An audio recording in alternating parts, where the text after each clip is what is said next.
I paid for their house, their wedding, everything. So why wasn't my name on the guest list? I'm standing in a parking lot, holding an envelope that was never meant for me. My sister's wedding invitation. Except, my name isn't on it. At first I thought it was a mistake. A printing error. Something small, fixable. But then I remembered the deposit. The venue I booked. The bills I covered for 3 straight years, while everyone else smiled. Like everything was normal. And suddenly, it didn't feel like a mistake anymore. It felt planned. That's when I went back through everything. Every transfer, every receipt, every quiet "I've got it" no one ever questioned. Because if I wasn't important enough to be invited, then why was I important enough to pay for it all? My name is Claire. I'm 32 years old. Single mother to a 5-year-old boy named Oliver who, at this exact moment in time, is the only person in my life who has never once made me feel like a burden. I have a sister named Melissa. She is 29, brilliant at being the center of attention. And she has been my mother's favorite since the day. She learned to smile on command. I figured that out when I was about 8 years old. I didn't stop hoping it would change until I was 31. Our parents, my mother Patricia and my father, Thomas, built their entire identity around Melissa. Not in a cruel way at first. In the quiet, everyday way that families do without realizing it. Melissa got the ballet lessons. I got the hand-me-down shoes. Melissa's school plays were on the family calendar. Mine were mentioned afterward, if at all. I told myself it didn't matter. I told myself that so many times it almost became true. When I was 24, Oliver's father left. He didn't disappear dramatically. He just slowly stopped showing up.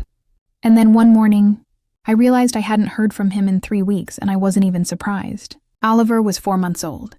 I was exhausted and scared, and I had exactly 1 week of savings left. My mother cried when I told her, but the tears weren't quite for me. They were the kind of tears people cry when something inconvenient happens to their narrative. "What will people think?" she said. Not, "Are you okay?" Not, "What do you need?" My father, Thomas, patted my shoulder. He was a quiet man.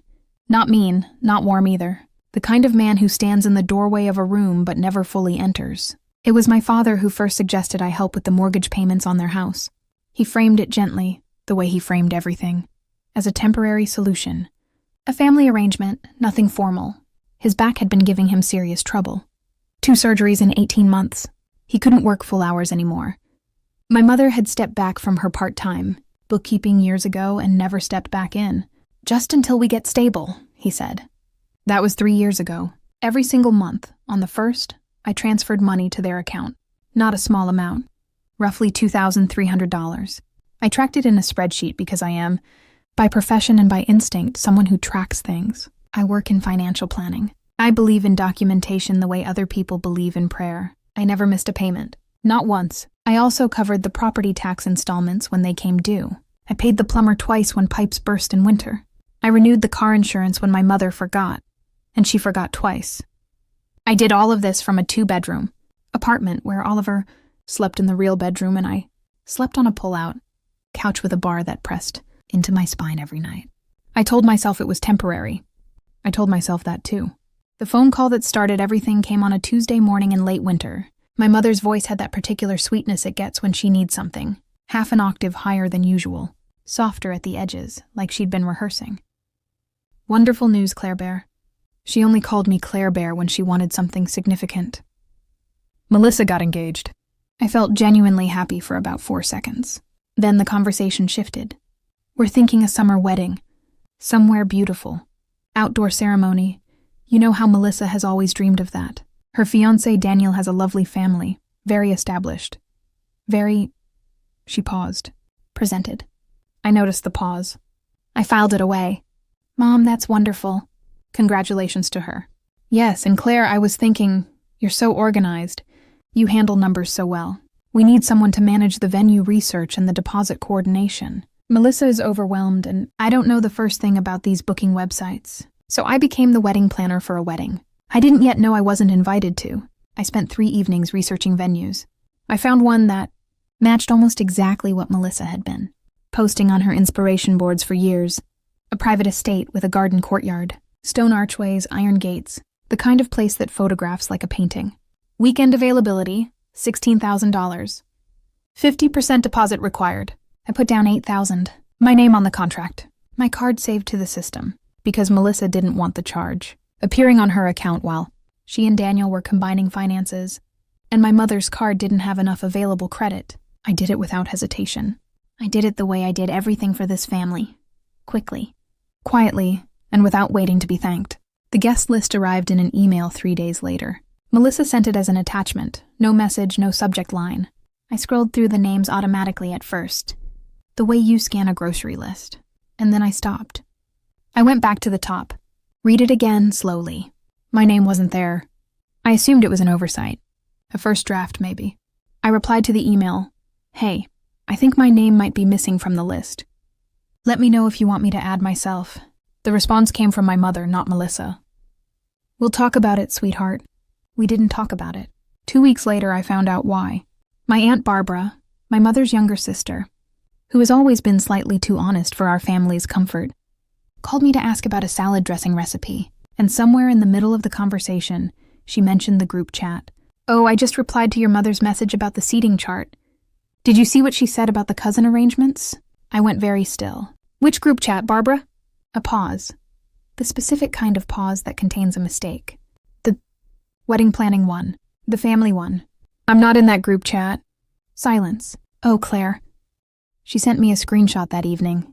The chat was called Summer Celebration with a champagne glass and a flower. 40-something messages. Hotel recommendations, outfit discussions, travel logistics. And one message from my mother in response to someone asking about final headcount. "Claire won't be joining us. She's more of a homebody. She prefers to stay local with Oliver. It just makes more sense for everyone." She had told the whole family I'd chosen not to come. Before anyone had asked me. Before I had been told. She had written my absence into the story before. I even knew I'd been removed from it. I called Melissa. I kept my voice steady. I treated it like a professional inquiry. The way I'd approach a discrepancy in a client's account. "Hey, I noticed the guest list doesn't include me. I just want to make sure it's not an oversight." A pause. Not a thinking pause. A caught pause. "Mom said she talked to you." The floor shifted. I called my mother. She answered on the second ring, voice already shifting into that prepared tone. Not defensive. Not apologetic. Explanatory. Like she was describing a scheduling conflict. "Claire, this is a small ceremony.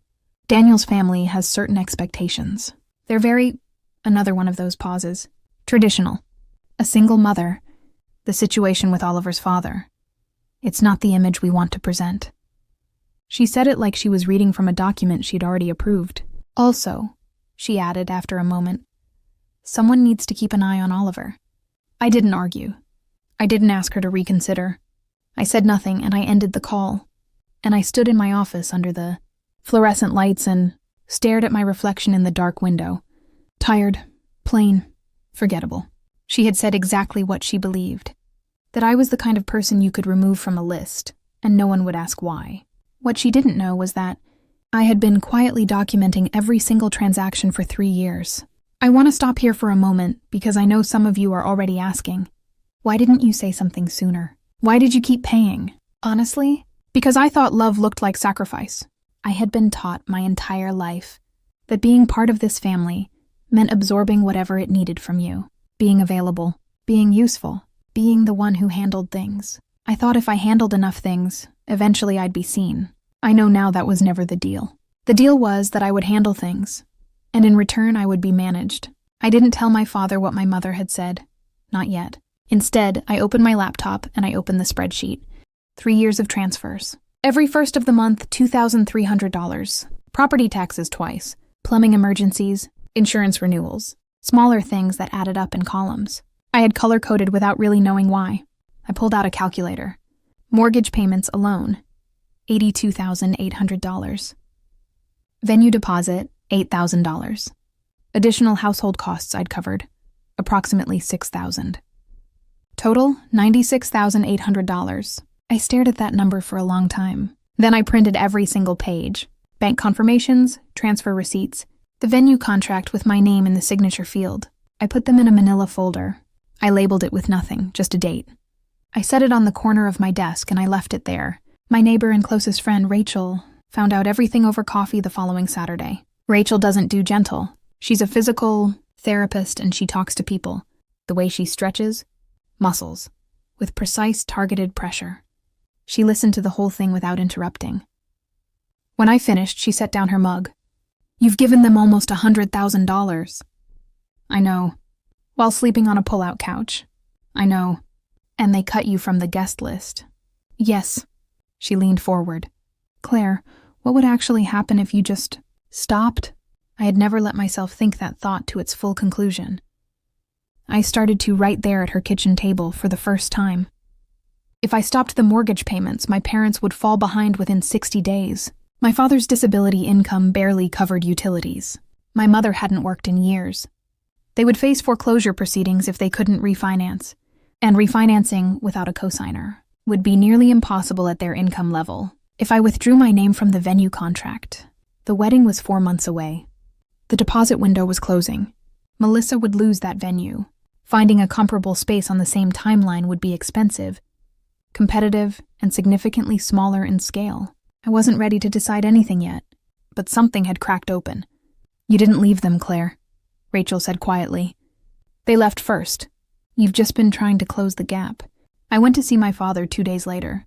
He was in the garage, the way he always was when he needed to be somewhere that felt like his own. Sawdust on the floor, a small radio playing softly, the smell of wood and something metallic. He was sanding a picture frame, large walnut-colored.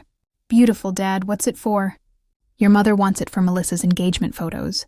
The ones from the mountain trip." I let that land. Then I pulled over a stool. "Dad, did you know Mom told everyone I chose not to come to the wedding?" His hand stilled on the sandpaper. He still wasn't looking at me. "She has her reasons," he said. "I put down the deposit on that venue, Dad. $8,000. My card." "Don't start a battle, Claire. Let it go." He turned back to the frame. Back to Melissa's photograph. I looked around the garage slowly. On the wall, his fishing gear. On the shelves, old tools. And photographs, 3 of them framed. Melissa at different ages. School picture, prom, graduation. I counted twice to make sure I hadn't missed something. Not a single photograph of me. I walked out without saying another word. That was the last time I looked for permission to exist in that house. I found out about the email through the venue portal. When my mother had given me her login details for the property coordination, I had saved them without thinking much of it. I needed to access them again to review the cancellation policy. But when I opened the inbox, I saw an old thread I hadn't noticed before. Subject: guest coordination and attendance. Sent by Daniel's mother, Elizabeth. A polite, formal email asking about any dietary needs or special seating, arrangements among the immediate family. My mother's response, dated nearly 6 weeks before she'd asked me to book the venue, read, "Claire will not be attending. She struggles in formal settings and has always been more comfortable at home. She is a wonderful girl, but it really is better for everyone if she sits this one out. I hope you understand." 6 weeks before she asked me to handle the booking. She had already told Daniel's family I wouldn't be there. She had then called me, with that rehearsed sweetness, and handed me the logistics. She needed my organizational skills. She needed my money. She just didn't need me in the room. I printed that email. I added it to the folder. The Sunday dinner was 3 weeks later. I dressed carefully. Not the jeans and cardigan I usually wore to family meals. Something sharper. A dark blazer, pressed trousers. Oliver wore his small button-down shirt, the one that makes him look like a tiny gentleman. He kept adjusting his collar in the mirror. "Are we going to have fun, Mommy?" I looked at his face, open, trusting, still young enough to believe family means people who are glad you came. I squeezed his hand. I didn't answer, because fun wasn't the right word for what was about to happen. The dining room was full. 22 people around the long table. My grandmother's china, candles, crystal glasses with sparkling apple cider. My mother stood to make an announcement. She clinked a butter knife against her glass, the universal signal. "Wonderful news, everyone. We are flying the whole family to the wedding this summer." The table erupted. Cheers. Glasses raised. My aunt pressed her hands together. My uncle lifted his glass. Cousins looked at each other with wide eyes. Melissa was glowing. I waited for the noise to settle. Then I spoke, quietly, measured. "What's the date of the ceremony?" My mother turned to me. Her smile didn't drop. It sharpened. "Oh, sweetheart," she tilted her head. "The way you'd address a child asking an obvious question. You weren't invited. You can stay home with the kids." The room went silent. Not gradually, not politely. Like a mute button. Forks stopped. Eyes went to plates. My aunt's mouth opened, then closed. My father stared at the tablecloth. My mother turned back to the table as if she'd commented on the weather. "Now about the hotel arrangements." I reached into my bag. I placed the manila folder on the table, right next to the glazed ham. "Since we're making announcements," I said, "I have one too." I opened the folder. The first page, 36 months of bank transfer confirmations, highlighted in yellow.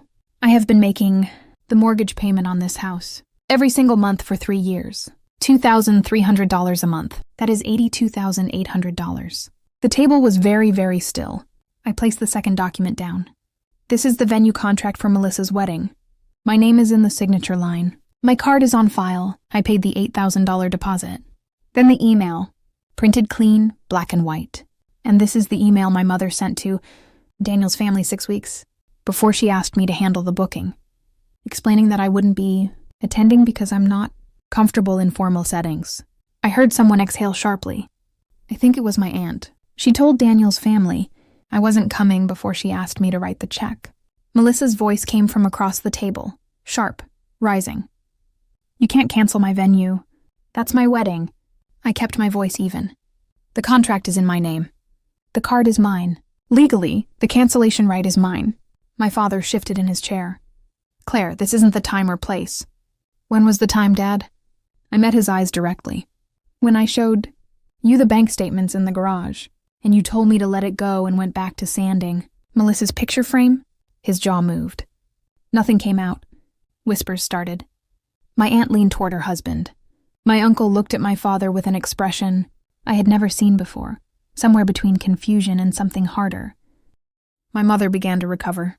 She always recovered. She volunteered. No one forced her. That's what family does.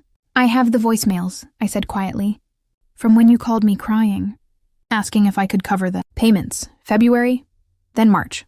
I can play them here if you'd like." She sat down. I had never seen my mother sit down like that before. Not suddenly, not without choosing to, like something had simply left her body. I stood up. I took Oliver's jacket from the back of his chair. "The mortgage payment has been stopped as of this month. The venue cancellation will go through on Monday. A formal letter will be mailed this week." I took Oliver's hand. 22 people watched. No one stopped us. My hands were shaking slightly as I buckled Oliver into his car seat. He looked up at me with those wide, serious eyes. "Mommy, why is Grandma upset?" "We had a disagreement, baby. It's not your fault. None of this is your fault." He nodded slowly, the way children do when they're accepting something they don't fully understand yet. I sat in the driver's seat, gripped the wheel. Through the windshield, I could see the house, the porch light on, the curtains shifting behind the glass. Inside, I knew my name was being passed around that table like something that needed to be explained. My phone buzzed. My mother. I watched the screen light up and go dark. Then my sister. "You need to fix this right now. Do you know what you've just done?" I put the phone face down on the passenger seat.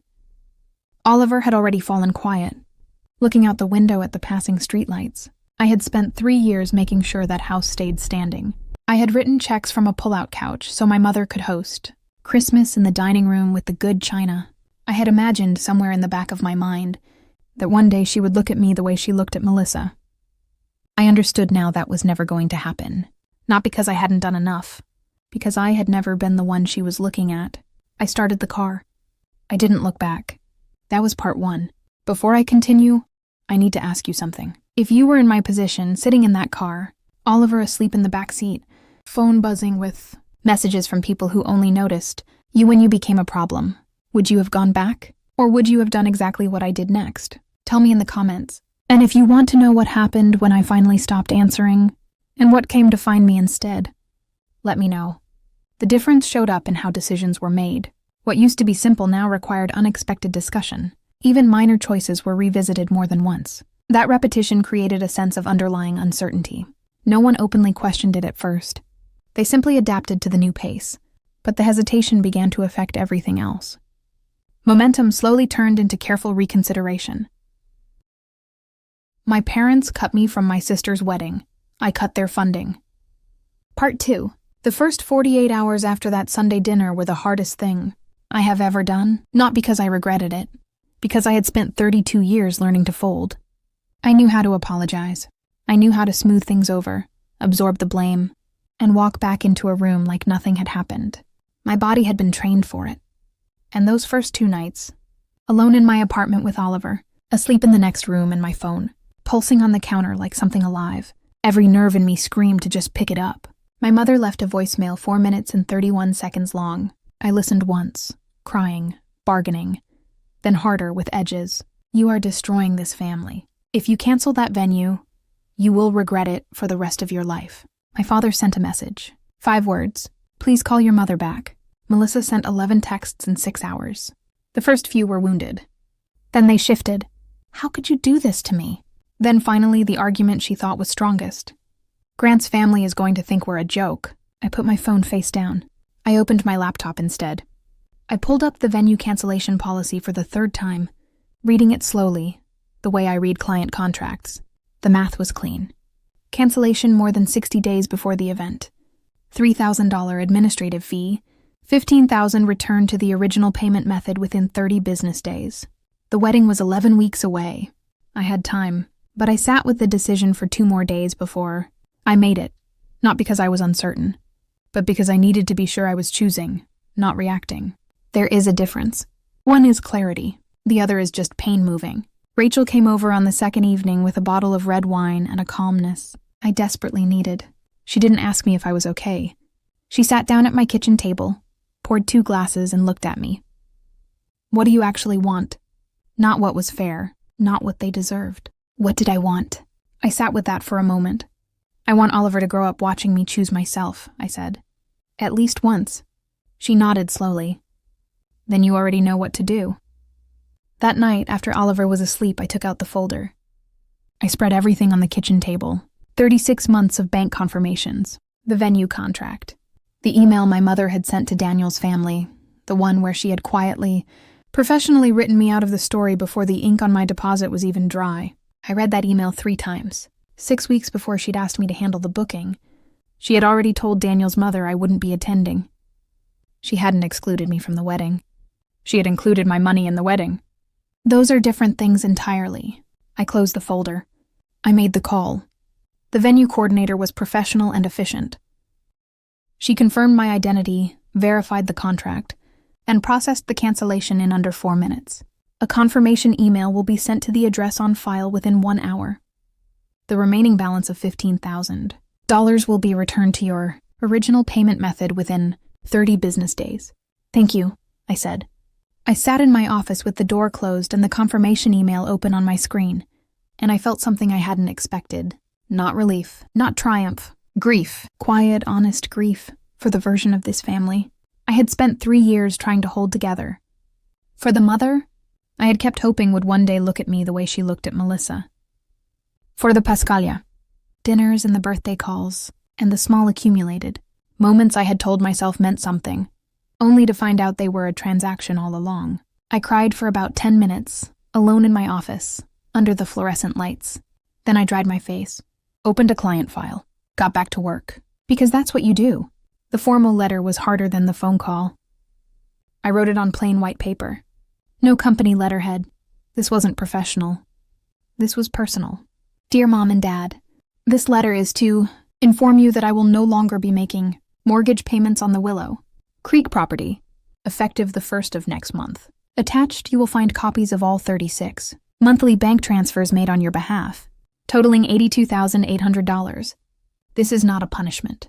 This is a correction. I can no longer afford to financially support a household I am not considered part of. With love, Claire. I read it 4 times without changing a word, sealed it, sent it certified mail, signature required, tracking number saved.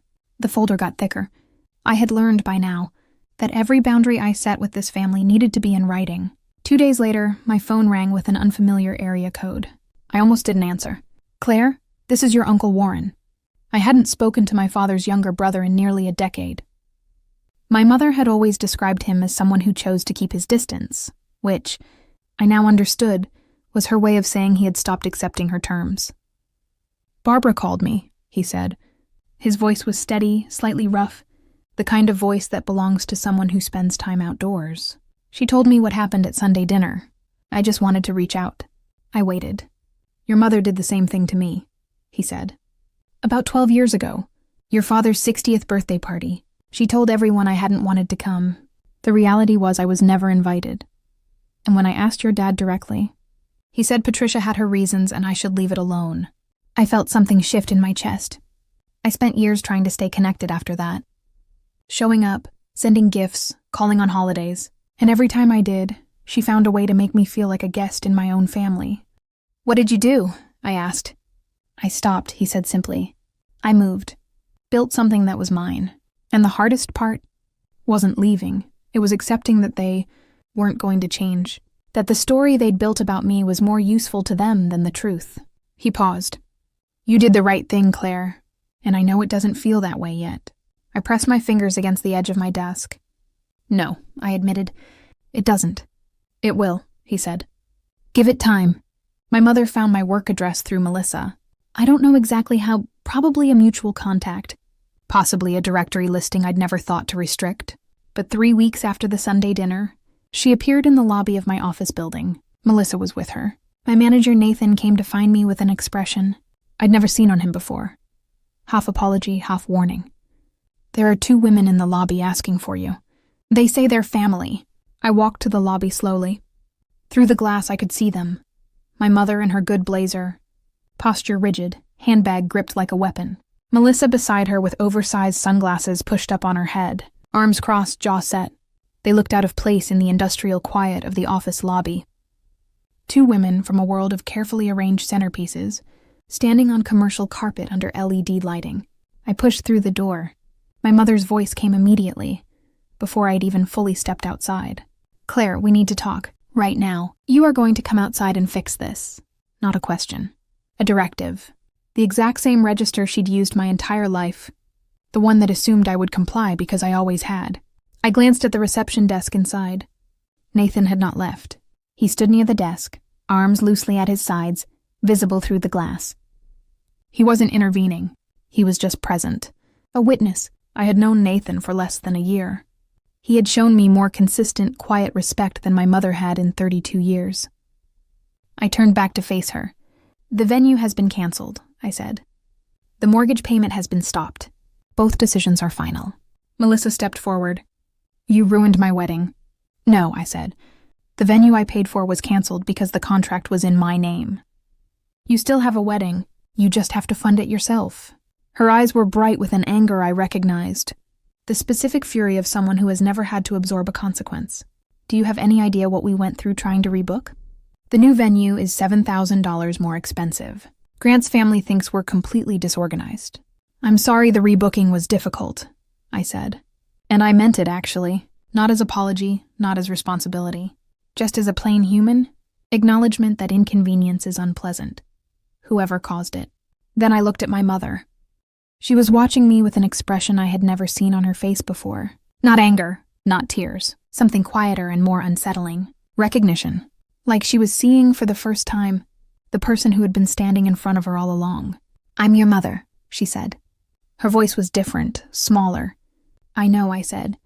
You can't just cut your family off over a misunderstanding. I felt the word land wrong, the way it always did. It wasn't a misunderstanding. Mom, you wrote an email to Daniel's family 6 weeks. Before you asked me to put down the deposit, you told them I was choosing not to come. That's not a misunderstanding. That's a plan. Silence. The parking lot was warm and very still. A car moved slowly past us on the street. A bird called somewhere in the trees at the edge of the lot and didn't get an answer. My mother's chin lifted slightly, a reflex. Self-protection dressed as composure. I was thinking of what was best for Melissa. I know, I said again. You've always been... She stopped. I waited. She didn't finish the sentence. Maybe because there was no version of it that didn't finally, plainly, say what had always been true. That in this family, I had been the useful one and Melissa had been the cherished one. And my mother had never seen those as a problem until the useful one stopped being available. I hope Melissa has a beautiful wedding, I said. I genuinely mean that. But I'm not going to keep funding a family that doesn't include me. And I'm not coming back to pretend otherwise. I turned toward the door. Goodbye, Mom. The glass door closed behind me with a soft, final sound. Nathan looked up from the reception desk. He didn't say anything. He just gave me a small, steady nod and went back to what he was doing. I went back to my desk. I pulled up a client file. I didn't cry this time. The months that followed were quiet in a way I hadn't experienced in years. Not empty quiet. Not the anxious quiet of waiting for the next request, the next crisis, the next phone call that would pull me back into someone else's emergency. Just quiet. Oliver started at his new school. He came home on his third day with paint on his shirt and a drawing of what he called the best tree ever in a large, lopsided oak with a small stick figure at the top. He had been invited to a birthday party by a boy named Marcus who, Oliver informed me very seriously, also liked marine animals and was therefore his best friend. I put the drawing on the refrigerator. I looked at it every morning. My new job came with a small team and a manager named Diana who gave clear feedback, expected competence, and thanked people when they did good work. The first time she said "great catch" on the morrow account in a team meeting, I had to work to keep my face neutral because something in me that had been wound very tight for a very long time quietly loosened. Rachel drove down for a weekend in late autumn. We sat on my small porch, which had a broken slat and a view of the parking lot, but also morning light and enough space for two. Chairs, and drank coffee and talked for 3 hours about nothing important. At some point she said very quietly, "You look different." "Different how?" "Less like you're bracing for something." I thought about that for a moment. She was right. I had spent years in a permanent half-crouch, always slightly tensed for the next thing I'd be asked to carry. The posture had become so familiar I had stopped noticing it. I hadn't realized I'd let it go until someone pointed out it was gone. The letter from my father arrived on a Tuesday. Plain white envelope. No return address, but I recognized his handwriting. Careful. Slightly compressed. The lettering of someone who was precise, about small things even when they were imprecise about large ones.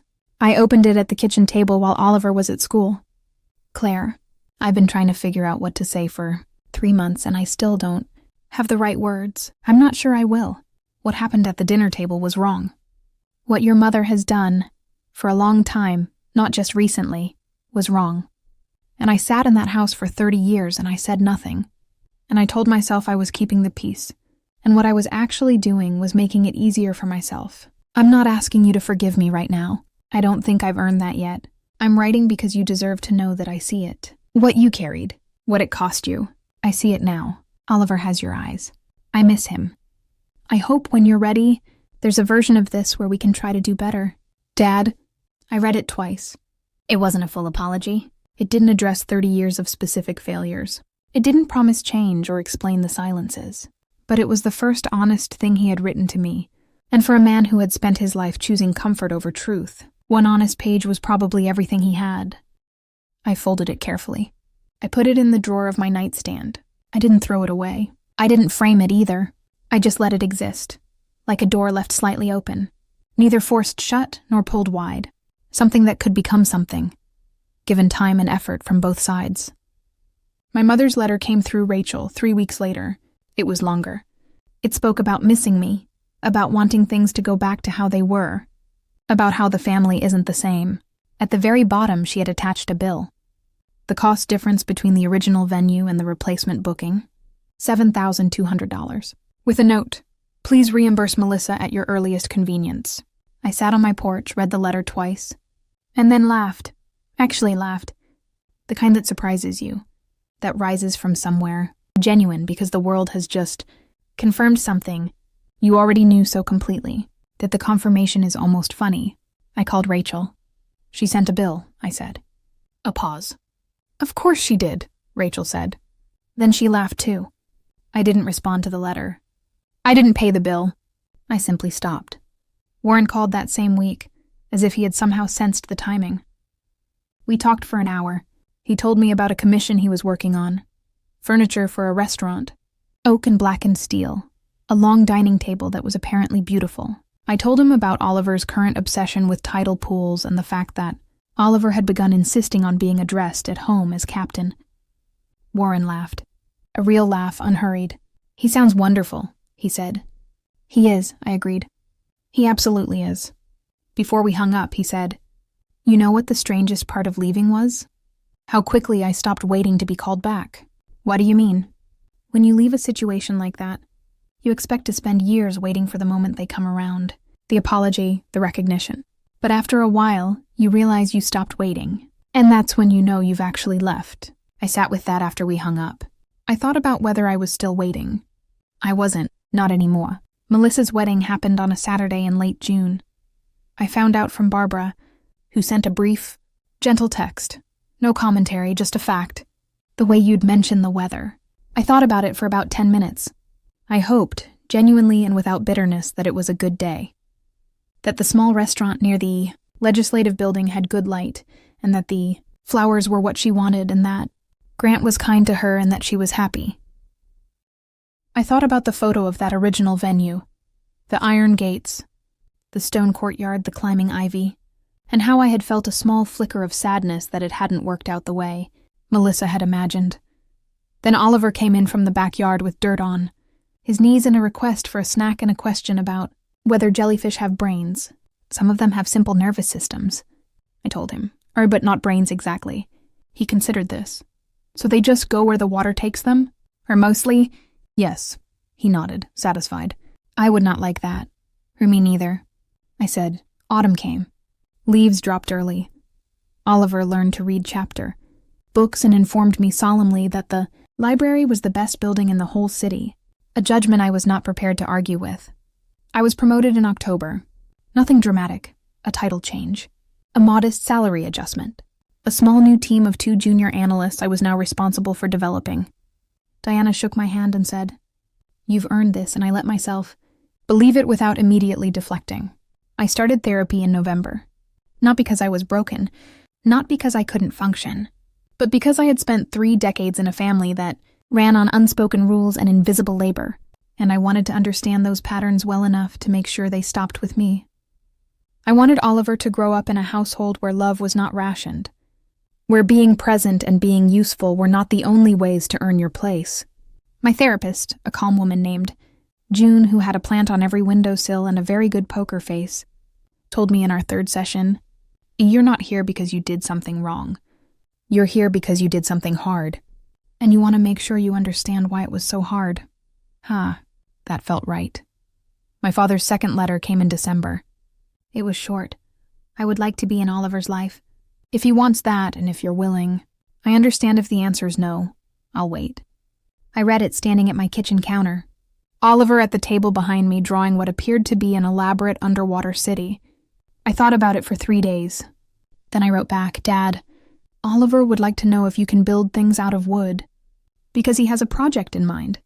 If you'd like to video call, we're free Sunday afternoons. Let me know. Claire." His response came within an hour. "I would like that very much. Tell him yes, I can build things." Oliver's reaction, when I told him his grandfather wanted to talk and could apparently build things, was to immediately disappear into his room and return with 3 pages of sketches for what he described as a boat, but also a house. But also it needs a place for books. "I'll pass that along," or I told him. I want to end here, because this is the part of the story that feels truest. Not the Sunday dinner, not the confrontation in the parking lot, not the folder of evidence or the certified letters or the canceled venue. Those were necessary. Every single one of them was necessary. But they were not the point. The point is the Sunday afternoon, in late December, when Oliver video called my father for the first time, clutching his architectural sketches, and my father leaned toward the camera with an expression I had never seen on his face before. Open, attentive, genuinely delighted, and said, "Okay, Captain, walk me through the blueprints." And Oliver, without hesitation, without shyness, without any of the hypervigilance I had spent years trying to shield him from, spread his papers on the table and began to explain. I stood in the doorway and watched. I didn't need to be in the center of it. I didn't need the credit or the recognition or the apology I was never going to get. I just needed this, my son, unguarded, talking to someone who was actually listening. That was enough. That was the whole thing. If you have been the Claire in your family, the one who handles things, covers things, absorbs things, and gets written out of things, I want you to hear this directly. You are allowed to stop. Not because they deserve to struggle, not as punishment, but because continuing is costing you something real and the people benefiting from that cost have stopped asking whether you can afford it. You do not have to set yourself on fire to keep someone else warm. And when you finally step back from the flames, the quiet that follows is not emptiness. It's the sound of your actual life, waiting patiently, the whole time, for you to show up to it. Oliver is calling me from the kitchen. He wants to know if we can go to the tide pools before it gets dark. We can. We absolutely can. If this story found you at the right moment, you already know who you need to share it with.